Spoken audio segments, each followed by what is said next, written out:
বাংলায় মহাভারত কথা উদ্যোগ পর্ব।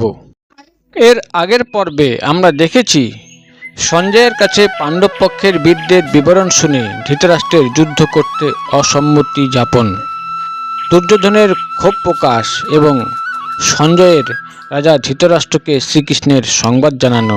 আজকের পর্বে কর্ণের বক্তব্য, ভীষ্মের কর্ণকে অবমাননা, কর্ণের প্রতিজ্ঞা, বিদুরের বক্তব্য এবং ধৃতরাষ্ট্রের দুর্যোধনকে বোঝানো।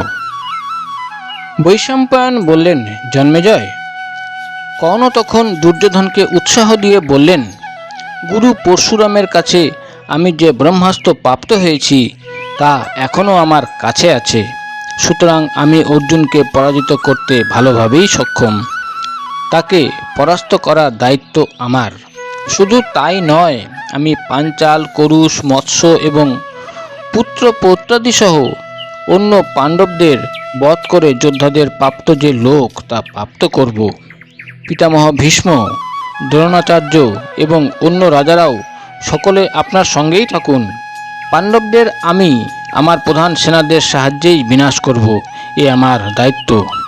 কর্ণ এইসব বললে ভীষ্ম বলতে লাগলেন, কর্ণ, তোমার বুদ্ধি কাল বসে নষ্ট হয়ে গেছে। তুমি এত বড় বড় কথা বলছো। মনে রেখো, কৌরবদের মৃত্যুর পূর্বেই তুমি মৃত্যু মুখে পতিত হবে। সুতরাং তুমি নিজেকে রক্ষা করার ব্যবস্থা করো। আরে, খাণ্ডব বন দহনের সময় শ্রীকৃষ্ণের সঙ্গে অর্জুন যা করেছে তা শুনে তোমার কাণ্ডজ্ঞান হওয়া উচিত ছিল। বানাসুর এবং ভৌমাসুরকে বিনাশকারী শ্রীকৃষ্ণ অর্জুনকে রক্ষা করেন। এই ভয়ানক সংগ্রামে তিনি তোমার মতো বীরদের অনায়াসে বিনাশ করবেন। তার কথা শুনে কর্ণ বলেন, পিতামহ যা বলছেন শ্রীকৃষ্ণ নিঃসন্দেহে তেমনই, বরং তার চেয়েও বেশি। কিন্তু ইনি আমার সম্পর্কে যে কঠিন কথা বললেন তার পরিণামও তিনি শুনে রাখুন। আমি আমার অস্ত্রত্যাগ করছি। আজ থেকে পিতামহ রণভূমি বা রাজসভাতে আমাকে আর দেখতে পাবেন না। আপনার দিন শেষ হলে তারপর পৃথিবীর রাজারা আমার প্রভাব দেখতে পাবেন। এই কথা বলে মহাধনুর্ধর কর্ণ সভা ত্যাগ করে চলে গেলেন। পিতামহ ভীষ্ম তখন হেসে রাজা দুর্যোধনকে বললেন, রাজন, কর্ণ তো সত্য প্রতিজ্ঞ ব্যক্তি। তাহলে সে যে রাজাদের সামনে প্রতিজ্ঞা করল যে প্রত্যহ সহস্র বীর সংহার করবে, তা সে কেমন করে পূর্ণ করবে? এর ধর্ম ও তপস্যা তখনই নষ্ট হয়ে গেছে যখন সে ভগবান পরশুরামের কাছে গিয়ে ব্রাহ্মণের পরিচয় দিয়ে অস্ত্রবিদ্যা শিক্ষা করেছে। ভীষ্ম যখন এই কথা বলছিলেন এবং কর্ণ অস্ত্র ত্যাগ করে সভা ত্যাগ করলেন, তখন মন্দবুদ্ধি দুর্যোধন বলতে লাগলেন, পিতামহ, পাণ্ডবরা এবং আমরা অস্ত্রবিদ্যা, অস্ত্র সঞ্চালনের বেগ এবং যুদ্ধে সমান আর উভয়ই মানুষ। তা সত্ত্বেও আপনার কেন মনে হচ্ছে যে পাণ্ডবরাই বিজয় লাভ করবে? আমি আপনি দ্রোণাচার্য, কৃপাচার্য, বাহালিক বা অন্য রাজাদের উপর নির্ভর করে যুদ্ধ করতে মনস্থির করিনি। 5 পাণ্ডবদের আমি, কর্ণ আর ভাই দুঃশাসনী তীক্ষ্ণ বাণের দ্বারা শেষ করে দেব। তখন মহাত্মা বিদুর বললেন, বয়োবৃদ্ধ ব্যক্তিরা দমকেই কল্যাণের সাধন বলে জানিয়েছেন। যে ব্যক্তি দম, দান, তপ, জ্ঞান ও স্বাধ্যায়ের অনুসরণ করে থাকেন তিনি দান, ক্ষমা এবং মোক্ষ যথাবৎ প্রাপ্ত হন। দম তেজ বৃদ্ধি করে, দম পবিত্র এবং সর্বশ্রেষ্ঠ। যার পাপ এইভাবে নিবৃত্ত হয়ে তেজে বৃদ্ধি হয় সেই ব্যক্তি পরম পদ প্রাপ্ত হন। রাজন, যে ব্যক্তির মধ্যে ক্ষমা, ধৃতি, অহিংসা, সমতা, সত্য, সরলতা, ইন্দ্রিয় নিগ্রহ, ধৈর্য, মৃদুভাব, লজ্জা, অচঞ্চলতা, অদীনতা, অক্রোধ, সন্তোষ এবং শ্রদ্ধা ইত্যাদি গুণ থাকে তাদের দমযুক্ত বলা হয়। দমনশীল ব্যক্তি কাম, ক্রোধ, লোভ, দর্প, নিদ্রা, বাক্য বিস্তার, মান, ঈর্ষা এবং শোক এগুলিকে নিজেদের কাছে আসতে দেন না।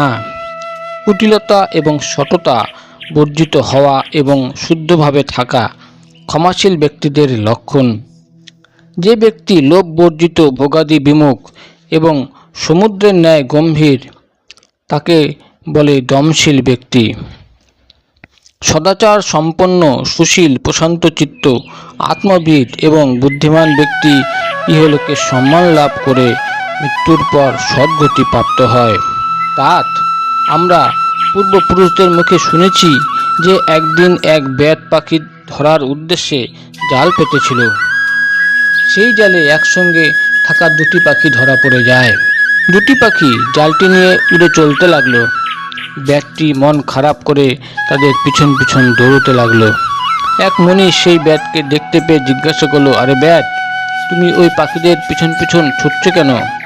ব্যাট বলল, এই দুটি পাখির খুব ভাব, তাই আমার জালটি দুজনে নিয়ে পালাচ্ছে।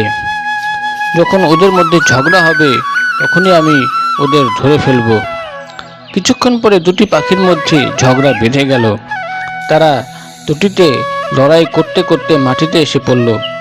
তখনই ব্যাট চুপচাপ গিয়ে তাদের ধরে ফেলল।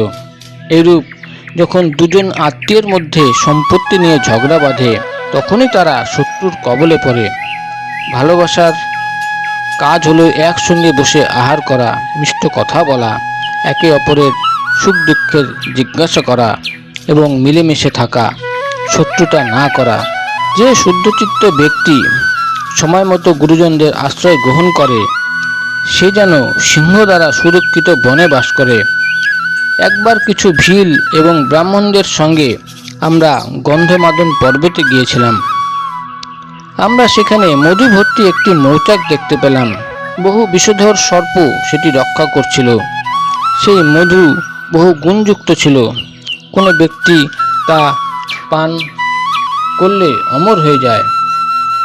অন্ধ পান করলে দৃষ্টি ফিরে পাবে এবং বৃদ্ধ যৌবন প্রাপ্ত হবে। আমরা কবিরাজের কাছে কথা জেনেছি। ভিলেরা সেটি পাওয়ার লোভে গুহায় ঢুকে বিনাশপ্রাপ্ত হয়ে যায়। আপনার পুত্র দুর্যোধন তেমনি একাই সমস্ত পৃথিবী ভোগ করতে চায়। মোহবশত সে মধু তো দেখেছে, কিন্তু নিজের বিনাশের রাস্তা দেখতে পায়নি।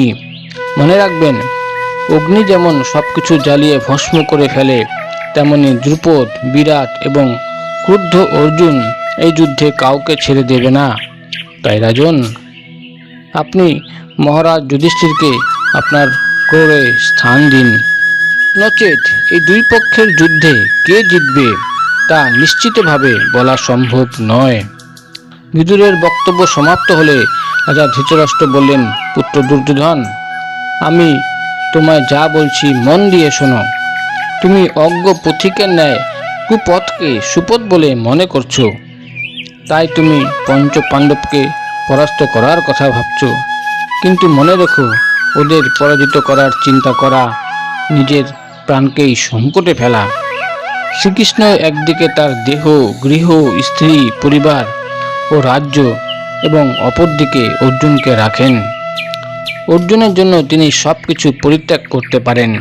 যেখানে অর্জুন সেখানে শ্রীকৃষ্ণ থাকেন, আর যে সৈন্যদলে স্বয়ং শ্রীকৃষ্ণ থাকেন পৃথিবীর কাছে সেই তেজ অজেয় হয়ে যায়। দুর্যোধন, তুমি সৎ ব্যক্তি এবং তোমার হিতাকাঙ্ক্ষী সুহৃদদের কথা অনুসারে চলো এবং বয়োবৃদ্ধ পিতামহ ভীষ্মের কথায় মন দাও। আমিও কৌরবদের হিতের কথাই চিন্তা করছি। তোমার আমার কথা শোনাও উচিত এবং দ্রোণ, কৃপ, বিকর্ণ এবং মহারাজ বাহলিকের কথায়ও মন দেওয়া উচিত। ভারতশ্রেষ্ঠ, এরা সকলে ধর্মজ্ঞ এবং কৌরব ও পাণ্ডবদের উপর সমান স্নেহশীল। অতএব তুমি পাণ্ডবদের সহোদর ভাই মনে করে অর্ধেক রাজ্য দিয়ে দাও।